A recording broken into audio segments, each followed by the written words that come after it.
lihat bangsa jin, maka itu yang pertama karena lemahnya keimanannya atau tauhidnya yang kurang sempurna. Kalau ada di antara kita nih yang suka dikasih penampakan gitu ya, perbaiki tauhidnya Pak. Ya. Kalau dia berani nongol di hadapan kita, berarti tauhid kita masih kurang benar. Ya.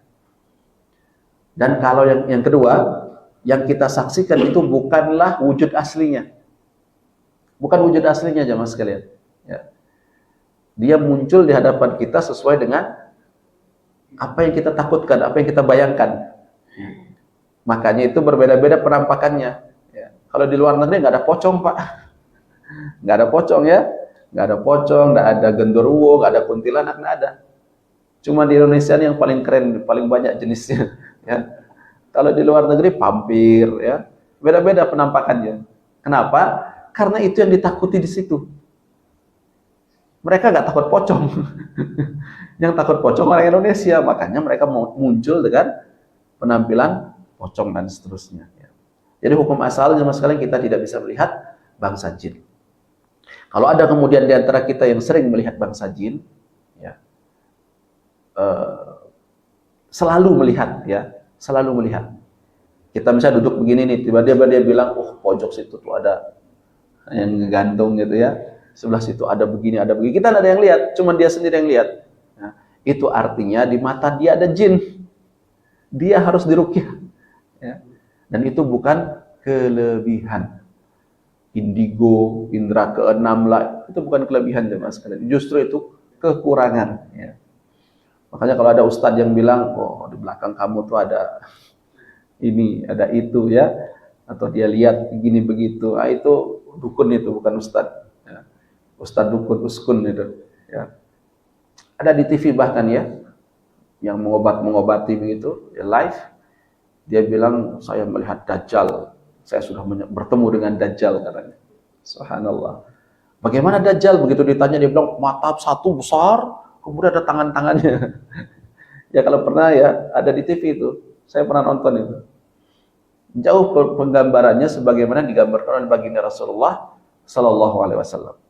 Maka yang dia lihat itu bangsa jin, bukan Dajjal, jangan wujud aslinya. Itu artinya ustadz itu ada jinnya. Ya. Dia yang perlu diruqyah itu ya. Walaupun pakai jubah, pakai sorban, bahkan walaupun sorbannya segulung, tetap aja. Ya. Dia yang perlu diruqyah. Allah yang mengatakan dalam Al-Quran, ya, innahum yarawnakum huwa wa qabiluhum min haitsu la tarawnahum. Sesungguhnya mereka itu bangsa jin, iblis dan bala tentaranya bisa melihat kalian dari tempat yang kalian tidak bisa melihat mereka. Ya. Jadi hukum asal sama sekalian kita tidak bisa melihat bangsa jin. Ya. Kalau sering melihat, tauhid kita diperbaiki jemaah sekalian. Ya, akidah kita diperbaiki. Makanya kalau kita masuk ke kamar mandi, baca bismillah jemaah sekalian. Ya. Karena mereka tuh sering melototi kita. Kan kita tidak lihat mereka. Sedangkan mereka melihat kita. Dan mereka bisa jatuh cinta kepada manusia. Bisa. Makanya salah satu pintu masuknya bangsa jin ke tubuh manusia itu ada al-mahabbah, ya, kecintaan. Terutama banyak perempuan ini. Kenapa? Setiap hari dipelototin, ya. Tiap hari dilihatin, masuk kamar mandi dilihati gitu kan.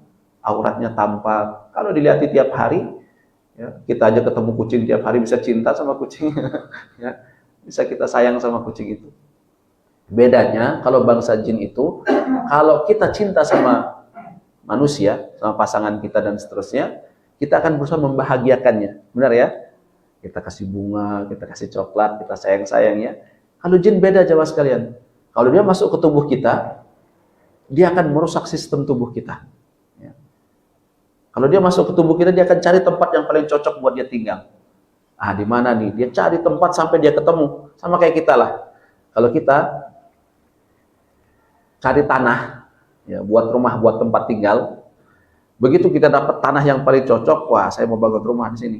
Kita bikin tembok, ya kan? Kita bikin jendela, pintu, bikin atap dan seterusnya. Benteng. Jin juga begitu. Dia kalau masuk ke tubuh kita, dia cari tempat yang paling nyaman buat dia, yang paling bisa dia kuasai, maka dia akan tutup sini, ya, tutup saluran sini, ya, aliran darah di situ dihambat dan seterusnya. Akhirnya lama-lama tiba-tiba tumor kanker stadium 4, ya. Kemudian ya segala macam lah penyakit muncul ya. Mau nak mau begitu ya, konsekuensi dari jin kalau cinta kepada manusia dia masuk ke tubuh kita. Makanya hijab ya antara kita dengan bangsa jin adalah ucapan bismillah kata Nabi ya. Hijab kita itu dengan bangsa jin, aurat kita ucapan bismillah. Kalau buka baju jemaah sekalian baca bismillah.